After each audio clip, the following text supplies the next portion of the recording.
Bismillahirrahmanirrahim. Assalamualaikum warahmatullahi wabarakatuh. Waalaikumsalam warahmatullahi wabarakatuh. Perkenalkan, kami dari kelompok 3 dengan anggota kelompok yaitu Bima Lukitama dengan NIM D0312111015.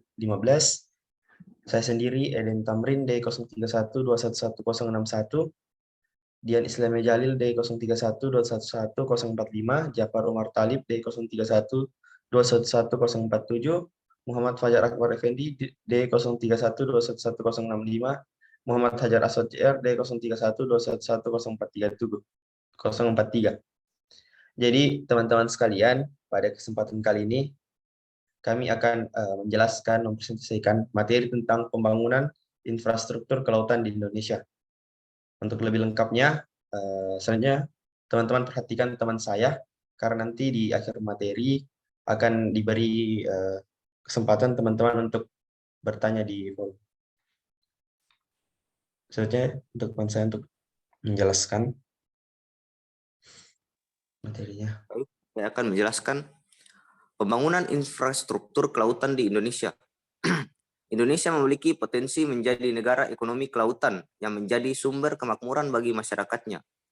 Sebagai negara kepulauan terbesar, menjadikan Indonesia memiliki potensi maritim dalam berbagai bidang, tidak hanya sebagai kawasan bioteknologi dan wisata kelautan, perairan laut dan mineral kelautan, tetapi juga industri pelayaran dan pertahanan, serta industri maritim dunia.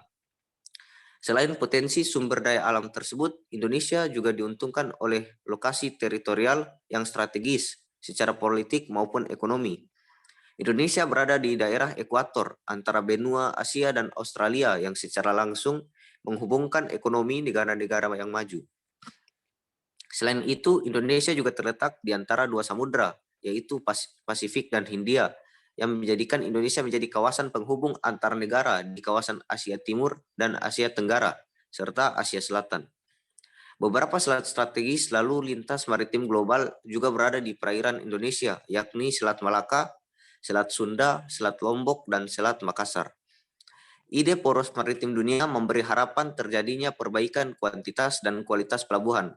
Pelabuhan menjadi simpul penting untuk membangun teritorial maritim yang kuat. Pelabuhan berperan sebagai katalis untuk merangsang pertumbuhan sektor ekonomi seperti industri, perdagangan, dan pariwisata. Pelabuhan juga bisa digunakan sebagai sarana mendorong peningkatan pendapatan negara dan menjadi titik temu antar moda transportasi, serta gerbang penghubung interaksi sosial ekonomi antar pulau ataupun antar negara.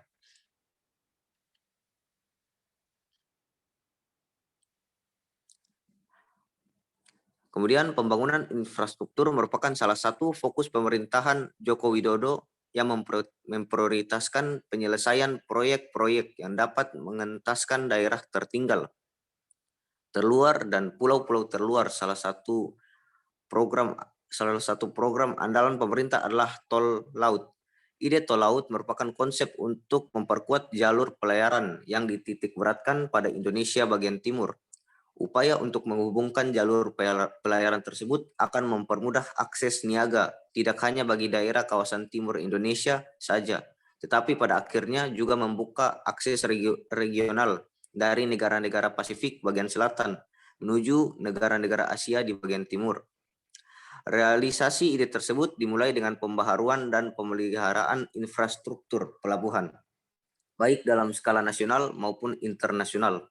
Selama ini, kinerja pelabuhan-pelabuhan di Indonesia masih dalam kategori yang tidak terlalu baik, dikarenakan kendala keuangan dalam perbaikan infrastruktur. Berdasarkan laporan World Bank Logistic Performance Index, menyatakan Indonesia berada di peringkat ke-53, di belakang Singapura, Malaysia, Thailand, dan Vietnam, dalam hal kinerja logistik dan pengiriman barang internasional negara-negara di dunia. Akan tetapi setelah dilakukan perbaikan oleh pemerintah hingga saat ini, peringkat logistik performance index Indonesia saat ini naik menjadi peringkat ke-46. Baik, berikutnya akan saya persilakan kepada teman saya untuk menjelaskan.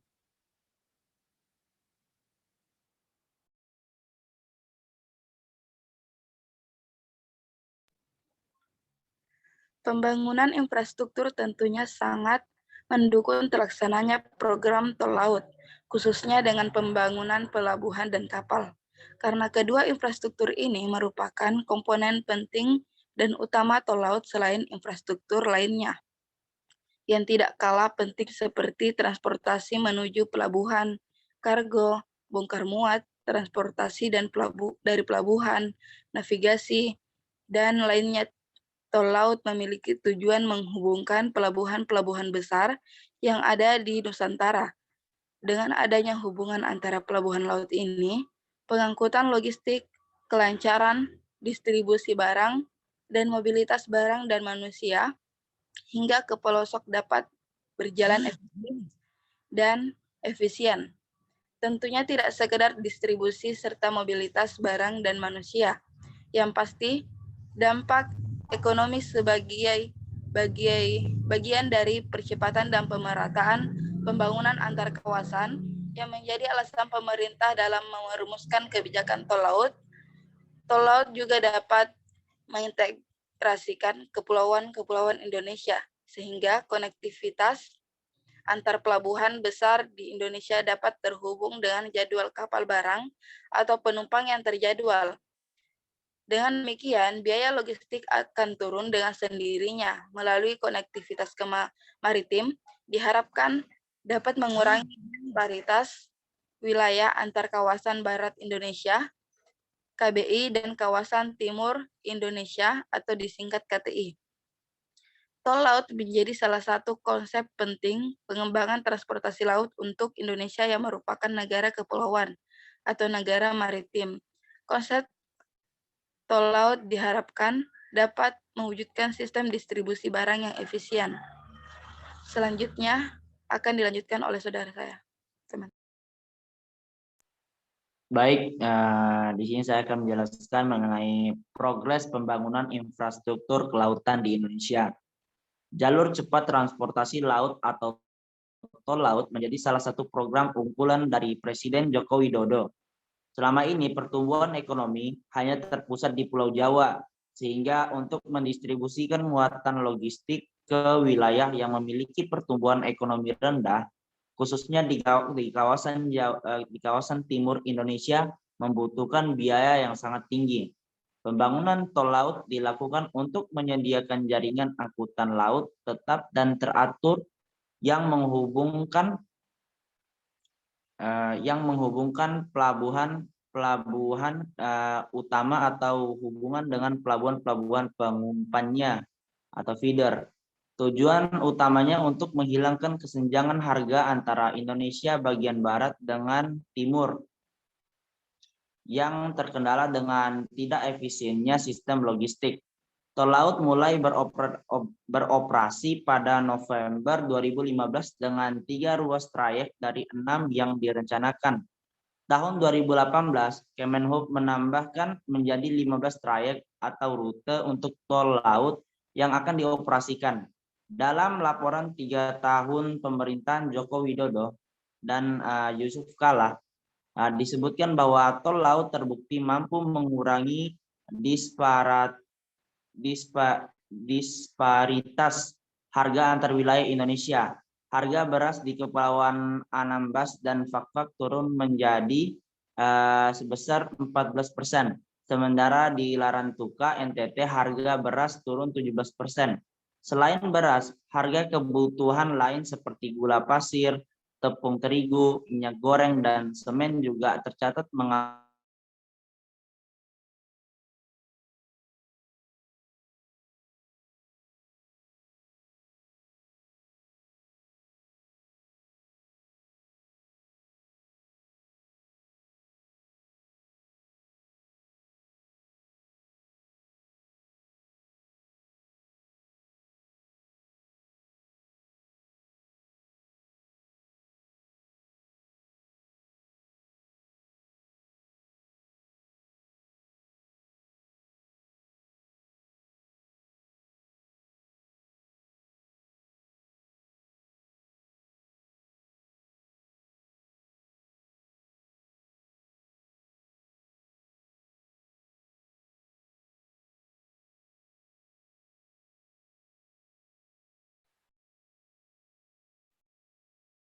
Baik, saya lanjutkan. Pembangunan infrastruktur erat kaitannya dengan perbaikan lalu lintas barang dan penumpang. Mengingat wilayah Indonesia didominasi oleh kepulauan, transportasi laut memiliki peranan penting untuk meningkatkan konektivitas antar pulau Indonesia.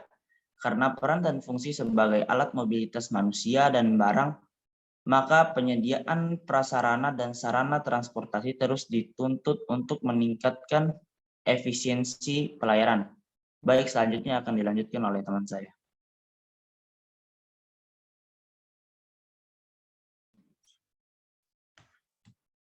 Selanjutnya yaitu bagaimana regulasi keselamatan.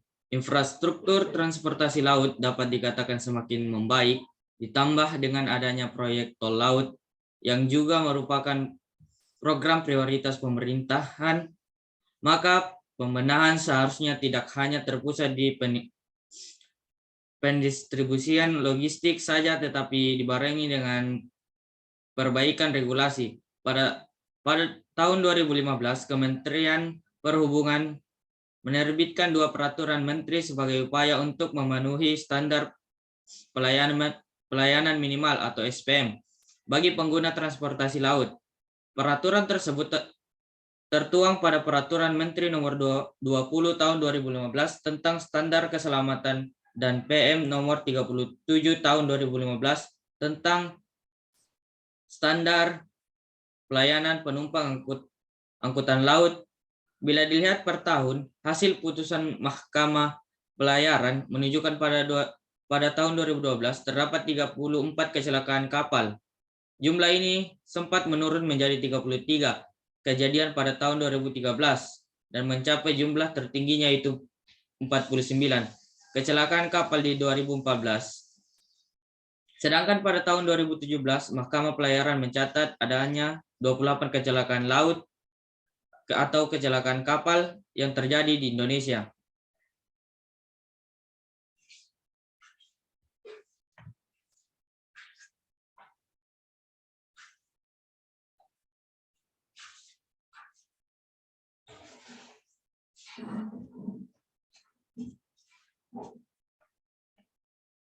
Selanjutnya itu hambatan dan pembangunan infrastruktur laut.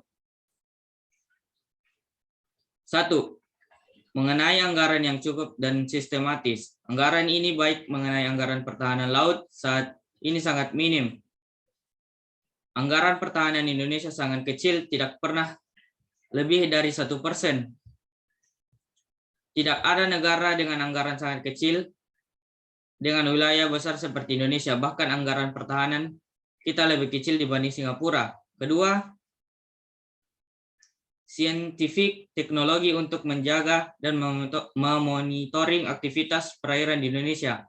Faktor ini harusnya lebih ditonjolkan untuk memajukan daerah baik di bagian barat maupun timur Indonesia.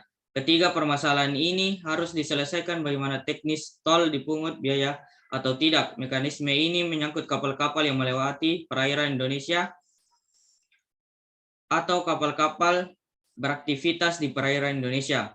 4. Permasalahan teknologi juga menjadi faktor keempat yang harus diselesaikan pemerintahan terpilih. Pembangunan daerah perairan dengan ide pembangunan tol laut telah tertuang dalam deklarasi Juanda untuk kepentingan komunikasi laut. Selanjutnya akan dilanjutkan oleh teman saya.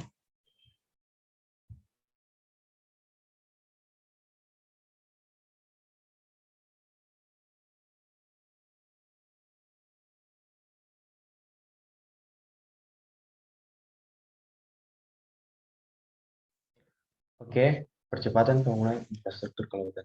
Sebagai negara kepulauan, laut memiliki potensi besar untuk menyumbangkan kesejahteraan bagi rakyatnya.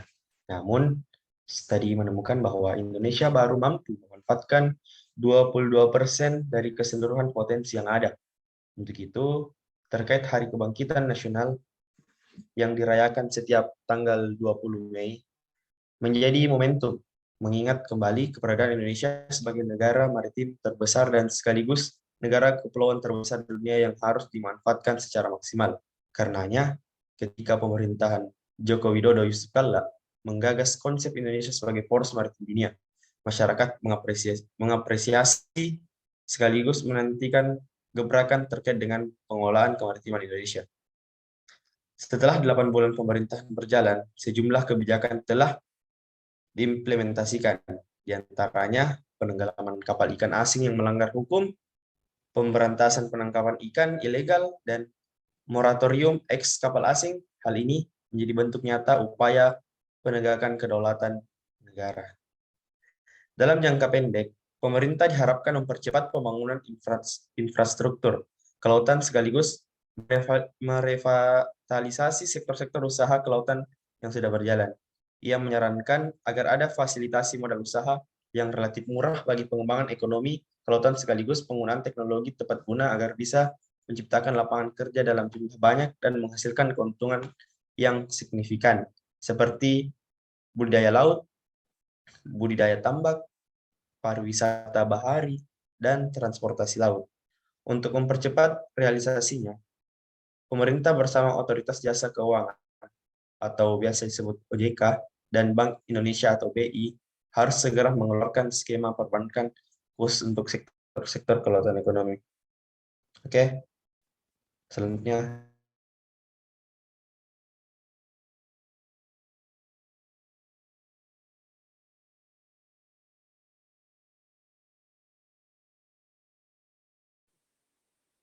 Baik, saya akan melanjutkan presentasi yang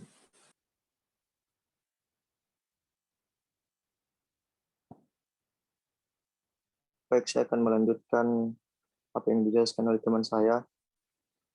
Saat menanggapi hal itu, Menteri Koordinator Kemaritiman Indroyono Susilo menyampaikan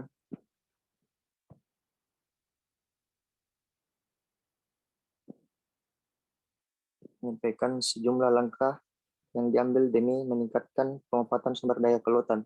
Salah satunya infrastruktur penghubung laut. Pemerintah merencanakan pembangunan rehabilitasi 24 pelabuhan seluruh Indonesia, 5 diantaranya deep sea port untuk melayani kontainer-kontainer besar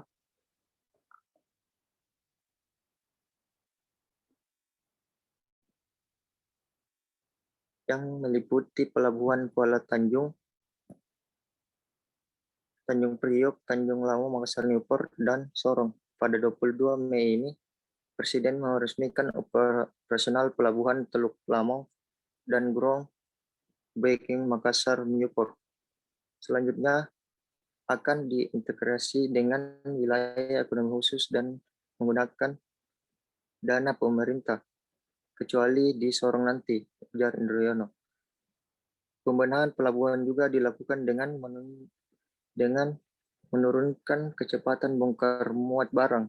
Pemerintah menargetkan waktu bongkar muat maksimal 4,7 hari, sedangkan rata-rata waktu bongkar muat saat ini ialah 4,6 hari. Selain menyiapkan sarana dan prasarana pelabuhan, pemerintah menyiapkan sistem pengurusan dokumen ekspor impor yang diharapkan membantu mengatasi masalah penggunaan barang dari pelabuhan. Jika target berhasil dicapai, kita lebih siap menghadapi persaingan jelang masyarakat ekonomi ASEAN, sahutnya. Selain pelabuhan, pemerintah juga